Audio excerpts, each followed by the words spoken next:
Ini sebagai ucapan terima kasih Pak, kata ibu itu. Sebulan lalu, saat saya mencari kerja, semua orang menolak saya. Bahkan ada yang mengusir saya. Hanya Bapaklah yang bersedia menerima saya di sini. Melihat ketulusan ibu tersebut, sang bos akhirnya menerimanya. Suatu kejadian yang mengharukan terjadi ketika sarang burung bangau di atas tiang listrik terbakar.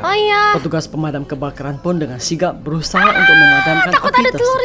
Namun, semprotan air mereka tak terelakkan menghancurkan sarang tersebut. Ketika kembali ke sarangnya, burung bangau yang membawa ranting di paruhnya pun terkejut melihat sarangnya telah musnah. Ekspresi kesedihan terpancar jelas dari matanya. Dia menangis dengan suara pilu. Sedih banget.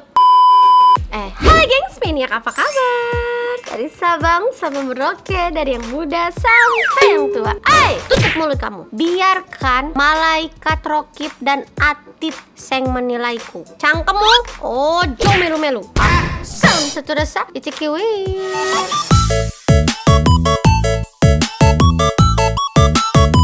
Oke, kembali lagi di May Reaction. Manik-manikku sayang, aku punya video yang bener-bener bikin aku tuh kayak ngerasa respect abis. Penasaran gak sih videonya kayak apa? Sebelum nonton video ini jangan lupa di like dulu dan komen kalau kamu punya saran dan masukan. Oke, langsung aja kita horain. Kuy. Polisi mengejar kakek di tengah jalan. Suatu malam, di tengah jalan raya yang sunyi, seorang polisi berlari mengejar seorang kakek yang mengendarai becak roda 3. Kakek itu tampak kebingungan dan tersesat. Berulang kali polisi itu meminta kakek untuk menepi ke sisi jalan. Namun si kakek tidak kunjung menepikan becaknya. Dengan penuh kesabaran, polisi itu terus berlari di sisi kakek sambil terus membujuknya untuk menepi. Kakek, mohon menepilah ke sisi jalan. Ini berbahaya sekali, kata polisi itu. Akhirnya, setelah beberapa kali dibujuk, kakek itu pun bersedia menepi di lampu merah. Polisi itu kemudian menawarkan bantuan untuk mengantar kakek pulang dengan menggunakan mobil polisi. Sedangkan polisi tersebut dengan ikhlas menggantikan kakek untuk mengendarai becaknya. Apa yang terjadi kalau itu di negara Konoha? Sepertinya kakeknya akan diberhentikan, lalu becaknya akan ditahan, lalu minta uang pertanggungan. Konoha! Dua anak kecil tengah rebutan mainan. Sang kakak tanpa sadar menendang adiknya, membuat sang adik menangis histeris. Menyadari kesalahannya, sang kakak segera memeluk adiknya dengan erat. Kata-kata lembut dan penuh penyesalan keluar dari bibirnya. Ia berusaha menenangkan sang adik yang masih menangis. Sang adik, meskipun sudah dipeluk dan dibujuk, tetap tidak mau berhenti menangis. Sang kakak pun terus memeluk dan menenangkan adiknya sembari mengelus-ngelus rambutnya. Ternyata, yang diinginkan sang adik hanyalah mainan itu. Tanpa ragu, sang kakak segera memberikan mainan tersebut kepadanya. Meski sudah mendapat mainan, si kecil masih saja menangis. Tak putus asa, sang kakak terus memeluk adiknya dengan erat sambil menepuk-nepuk punggungnya dengan pelan. Sungguh momen yang sangat mengharukan ya. Perselisihan singkat antara dua kakak beradik itu menunjukkan bagaimana kasih sayang mampu mengatasi segala masalah.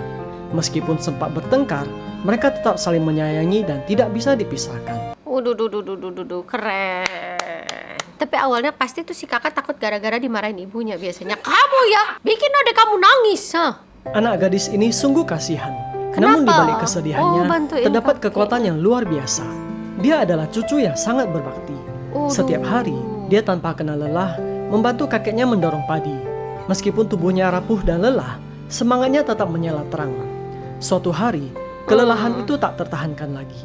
Gadis itu jatuh tak sadarkan diri. Kakeknya yang melihat kejadian itu, panik dan bergegas menolong sang cucu. Dia mencoba menyadarkannya dengan berbagai cara. Sementara itu, adiknya mengambil sesuatu untuk menyadarkan kakaknya. Nangis gak sih? Setelah itu sadar beberapa gak saat, sih? gadis itu akhirnya tersadar. Dia merasa pusing dan lemah. Namun untungnya, dia tidak mengalami luka serius. Orang tua gadis itu yang bekerja di luar merasa sedih dan hancur hatinya saat melihat rekaman CCTV tersebut. Namun mereka bersyukur bahwa putri mereka baik-baik saja. Kasian. Suatu kejadian yang mengharukan terjadi ketika sarang burung bangau di atas tiang listrik terbakar. Petugas pemadam kebakaran pun dengan sigap berusaha untuk memadamkan api tersebut. Namun, semprotan air mereka tak terelakkan menghancurkan sarang tersebut. Ketika kembali ke sarangnya, burung bangau yang membawa ranting di paruhnya pun terkejut melihat sarangnya telah musnah. Ekspresi kesedihan terpancar jelas dari matanya. Ah. Dia menangis dengan suara pilu. Tapi ternyata 2 hari kemudian sebuah kejutan indah menanti sang burung bangau. Petugas damkar itu sungguh berhati mulia. Mereka membuat sebuah sarang baru yang terbuat dari besi.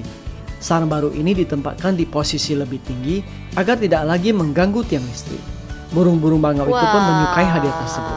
Mereka langsung menikmatinya dengan bersantai di sarang itu. Waduh. Kisah ini bagaikan lukisan indah yang terukir di langit. Tragedi kebakaran yang merenggut sarang lamanya akhirnya berubah menjadi kebahagiaan tinggi yang nggak tidak sih? terkira. Kasihan. 2 anak pulang sekolah bersama. Setibanya di suatu jalan, ternyata jalan itu terbelah oleh galian panjang. Wah. Bocah laki-laki dengan sigap melompati parit galian itu. Namun, gadis cilik ragu-ragu. Parit baginya terlalu lebar dan dalam untuk dilompati. Ketakutan terlihat jelas di wajahnya. Bocah laki-laki yang setia tidak ingin meninggalkan gadis cilik itu sendirian. Dia melihat sekeliling mencari solusi. Tetapi semua jalan ternyata sedang dalam perbaikan. Di tengah keputusasaan, gadis cilik itu hanya bisa berjongkok di pojok, menanti keajaiban datang. Takut. Bocah laki-laki pun menemaninya dengan sabar. Tiba-tiba, bocah laki-laki melihat sebuah papan. Dia segera mengambil papan yang berat itu dan meletakkannya di atas parit sebagai jembatan. Dia memastikan papan tersebut kuat untuk dilewati. Akhirnya, si gadis cilik pun berhasil melewatinya dengan aman. Setelah itu, bocah laki-laki yang bertanggung jawab mengembalikan papan tersebut ke tempat semula. Tapi kok gadis cilik itu tidak menunggu dia ya? Lah ditinggalin. Mang perempuan tuh begitu. Aku dong. Bukannya bantuin yang ngangkat kayunya. Di sebuah rumah makan, seorang karyawan melakukan hal yang mengejutkan dan benar-benar di luar dugaan. Saat itu adalah hari gajian. Seorang bos memberikan gaji kepada karyawannya, seorang ibu parubaya. Ibu tersebut kemudian menghitung gajinya. Selesai menghitung, tiba-tiba ia melakukan hal yang tak terduga. Ia memberikan sejumlah uang kepada bosnya. Bos itu pun kebingungan. "Mengapa Anda memberikan saya uang, Bu? Untuk apa uang ini?" "Simpan saja, Bu. Gaji yang saya berikan sudah benar jumlahnya," ujar bos itu sambil terus menolak pemberian ibu itu. "Ini sebagai ucapan terima kasih, Pak," kata ibu itu. "Sebulan lalu, saat saya mencari kerja, semua orang menolak saya. Bahkan ada yang mengusir saya. Hanya Bapaklah yang bersedia menerima saya di sini." Melihat ketulusan ibu tersebut, sang bos akhirnya menerimanya dengan penuh rasa haru. Ibu itu pun tersenyum lega. Ia tahu bahwa dia telah menemukan tempat yang tepat untuk bekerja dan dihargai sebagai manusia. Video terakhirnya, bro. Kadang ya kita tuh bisa ngelihat orang yang kerja sama kita itu dia itu merasa bersyukur dapat pekerjaan dari kita, atau dia tuh malah kayak yang nggak bersyukur, jadi ngejalaninnya tuh penuh dengan kayak ngedumel, terus kayak nggak ikhlas gitu, jadi hasil kerjanya juga nggak bagus gitu. Tapi kayak ibu ini, dia tuh tahu cari kerja itu susah, terus dia kayak menghargai sampai dikasih lagi loh gajinya, luar biasa. Oke, buat kalian yang mungkin lagi nonton video ini dan sekarang lagi bingung cari kerja, nggak, bukan lowongan, bukan, belum sebesar itu. Kecuali kalau rezeki aku banyak ya, gitu. Oh yuk nggak apa-apa, gabung bersama M-Team. Kalau sekarang aku harus membahagiakan M-Team dulu. Maksudnya aku doain semoga kalian dimudahkan mendapatkan lapangan pekerjaan, terus rezekinya berlimpah-limpah, terus kau juga punya tempat kerja yang nyaman. Oke, sampai ketemu lagi di next video. Bye-bye.